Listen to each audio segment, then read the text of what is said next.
That night, Raka drove his old car alone through the Alas Roban route.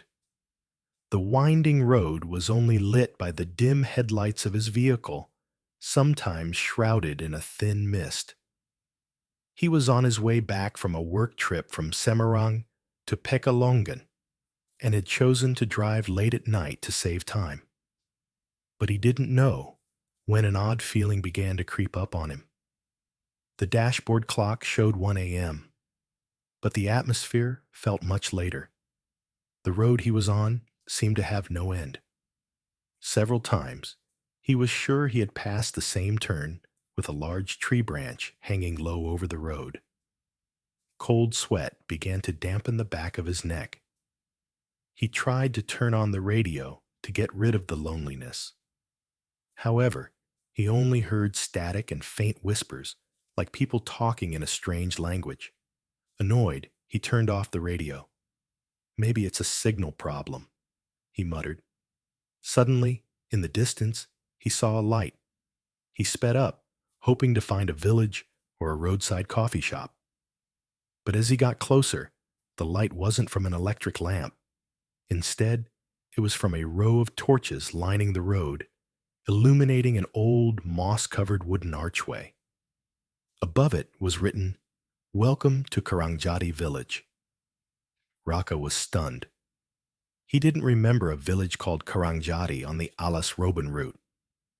But driven by curiosity and exhaustion, he decided to turn onto the small road the archway pointed to. The road was narrow, just wide enough for one car, with tall trees looming on both sides. The torches were lit every 10 meters, as if guiding him deeper in. When his car's wheels rolled over the rocky ground, the air grew colder, and for some reason, the strong scent of jasmine flowers filled his nose. The further he drove, the more he heard the sound of a gamelan, like there was a party or a ceremony. Raka swallowed hard, his heart pounding, but he kept going. In his heart, he hoped he could stop and rest for a bit in the village. Raka's old car finally stopped in a dirt field, lit by large torches. Around it, there were rows of wooden houses with woven bamboo walls and thatched roofs, all looking neat and new. How strange, he thought. The buildings looked like an ancient Javanese village that had somehow survived into the modern era. Several people came out of the houses. They were dressed simply in traditional sarongs and patterned shirts. Some wore headscarves. Their faces held a warm smile, as if they were welcoming a long-awaited guest. An old, gray-haired man with a cane approached and greeted him. "Welcome, young man. Not many outsiders stop in Karangjati this late at night." His voice was deep but gentle. Raka bowed respectfully. "I'm sorry, sir. I'm lost. I thought this was a shortcut. If you don't mind, I'd like to rest for a moment before continuing my journey." The people around him nodded in agreement. A middle-aged woman offered him a cup of ginger tea. Raka accepted it, and as he drank, a warm sensation spread through his throat. But what made him shiver was that the drink's aroma wasn't just ginger. There was a faint, piercing scent of incense. Raka tried to calm himself. He looked around, observing the faces of the villagers more closely. At first glance, he thought they were ordinary people. But the longer he looked, the more he felt something was off. Their smiles were too wide. Their eyes were too clear and bright, unnaturally so for humans. Some children running near the torches looked at him and giggled, but their laughter sounded hollow, loud, and shrill, not like the sound of normal children. A young man approached him. His name was Miko. He said, "Sir, our village is having a ritual feast tonight. What a coincidence you've arrived. Please join us. Consider yourself an honored guest." Raka was confused. A ritual feast at this hour? But he didn't want to be rude. He nodded and followed the group to a large pavilion in the center of the village. At the pavilion, dozens of people had already gathered. The gamelan played slowly. An old Javanese song was sung by a female vocalist. Raka sat on a wooden chair that was offered to him, but his unease grew. In front of him, a large cone of rice was placed, complete with side dishes. Strangely, the food didn't smell like warm rice or fried chicken. It had a fishy odor mixed with damp earth. When the vocalist stopped singing, an old man in a black robe stood in front of everyone. He held a large pot filled with a thick red liquid.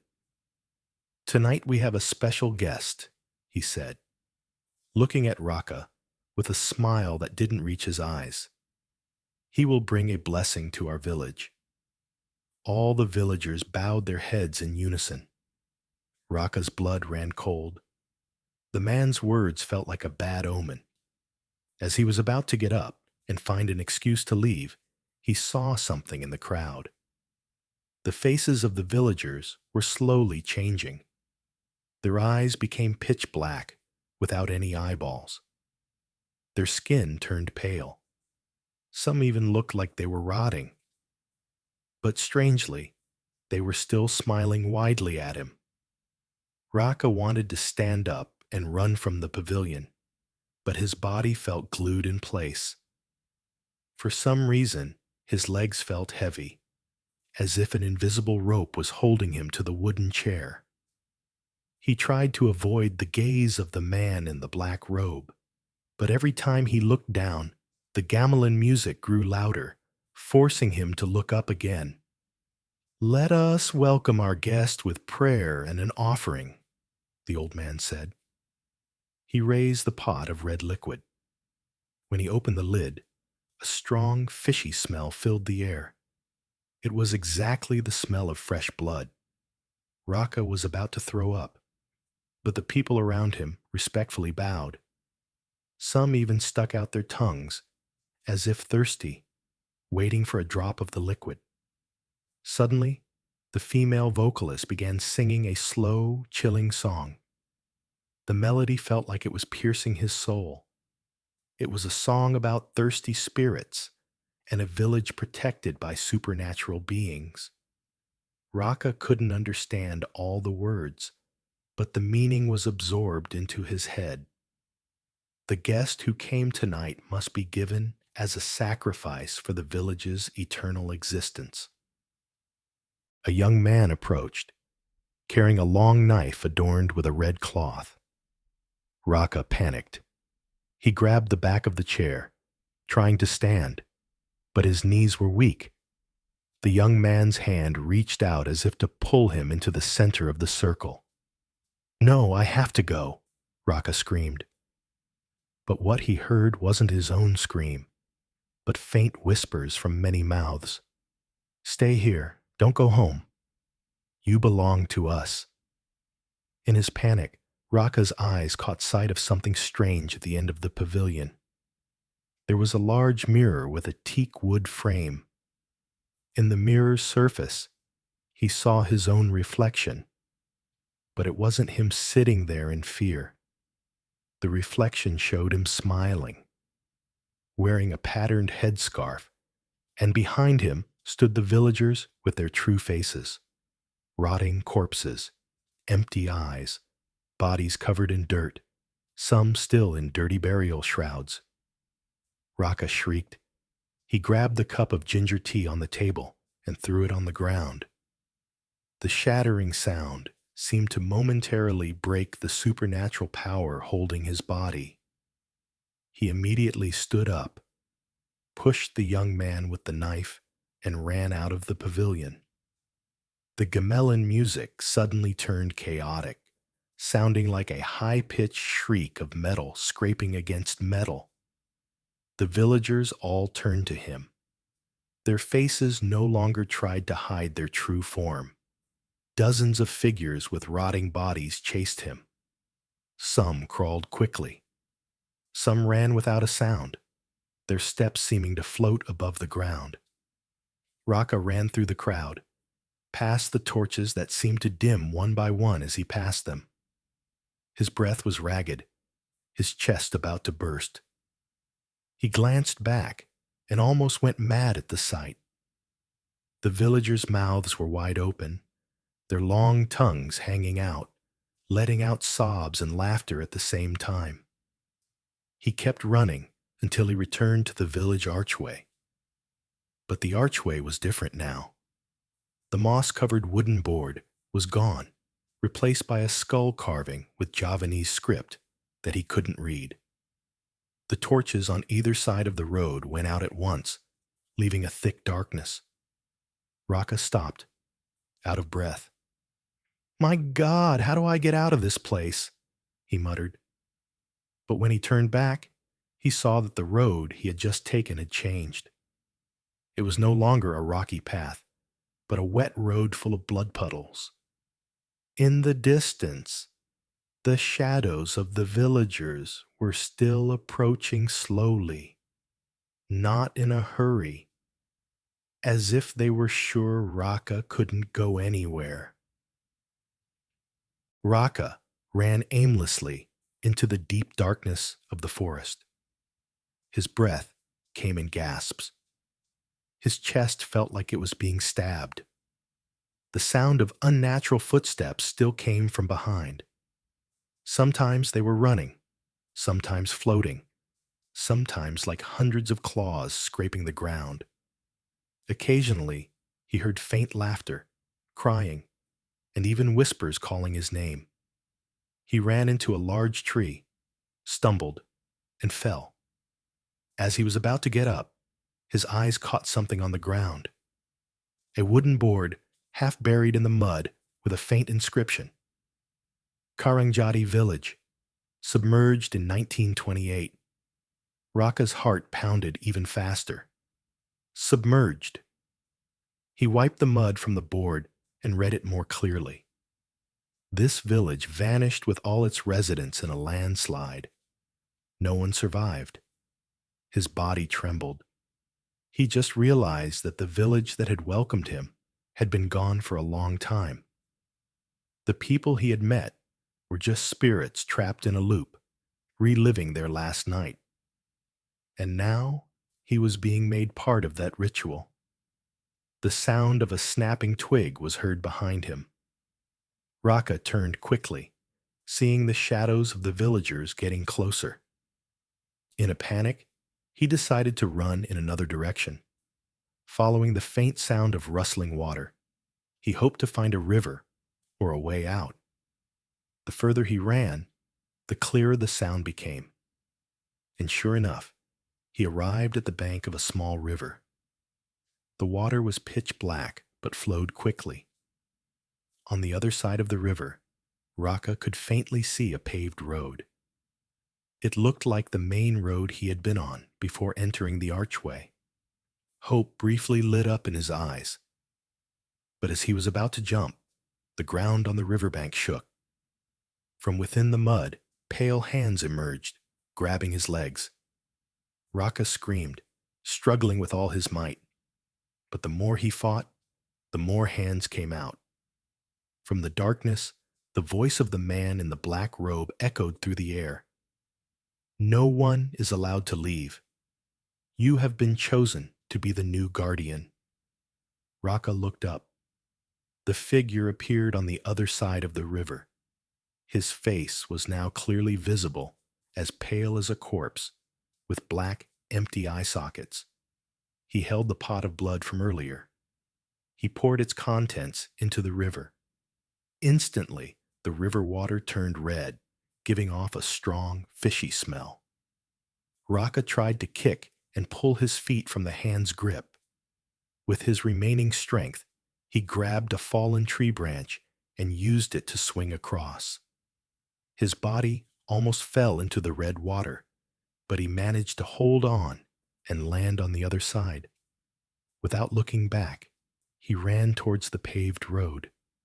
His breathing was heavy, his body covered in mud, But as he got closer to the road, the gamelan music returned, growing louder and faster, as if to signal that he wasn't really free yet. In the middle of the road, he saw something. An old car was parked with its lights on. Raka ran towards it, screaming for help, but when he arrived, his feet froze. He recognized the car. It was his own. And behind the wheel, a figure of himself smiled widely, wearing a patterned headscarf, just like the reflection he had seen in the pavilion mirror. Raka's body went limp. He slowly backed away, not believing what he was seeing. The figure of Raka in the car turned to him and opened its mouth wide, revealing black teeth and a long, hanging tongue. The car lights flickered and then went out.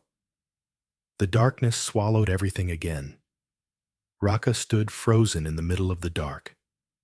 His body trembled violently.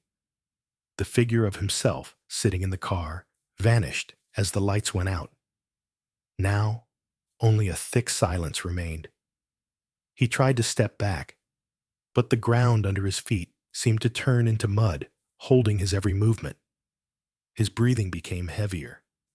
Panic made him run blindly through the dark forest.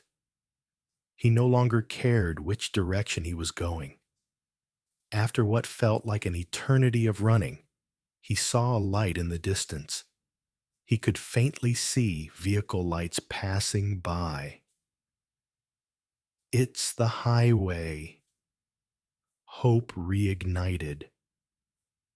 He forced his legs to run faster, pushing through the bushes and roots that tried to block his way. Raka managed to get out of the trees and stood on the side of the main Roban road. A large truck was driving slowly. The driver looked sleepy. With his last bit of energy, Raka ran into the middle of the road, waving his hands and screaming for help. The truck suddenly stopped. The driver looked annoyed. "Hey man, what are you doing in the middle of the night? Trying to get hit?" Raka gasped for breath, trying to explain, pointing towards the forest. "Sir, there's a village." Karangjati village. They wanted to. His words trailed off. He looked back. There was nothing there. Just a dark, silent forest without any signs of a village, an archway, or even the light of a torch. The driver sighed, thinking Raka was a confused person. "All right, get in. I'll take you to the police station up ahead before you get lost in the forest again." Raka nodded weakly and got into the truck cabin. But when he sat down, the driver glanced at him through the rear-view mirror, and his face turned deathly pale. In the dim light, he clearly saw that Raka's reflection in the mirror was not the same as the body sitting next to him. The reflection was smiling widely, with empty black eyes, and on its head was a patterned cloth. The driver choked. He wanted to speak, but his tongue was frozen. When he turned to the passenger seat, it was empty. Raka was gone. The truck drove on, leaving the even darker Roban forest behind. The driver didn't dare to look left or right, only staring straight ahead with a trembling body. For years to come, he still remembered the incident clearly. But every time he told the story, people just considered it the tale of a driver who was hallucinating late at night. However, on the Roban route, the story of the ghost village of Karangjati is heard more and more often. Some people claim to have seen an old archway with burning torches. Some have heard faint gamelan music in the middle of the forest. And some drivers even claim to have seen a young man waving on the side of the road, who then vanished in an instant.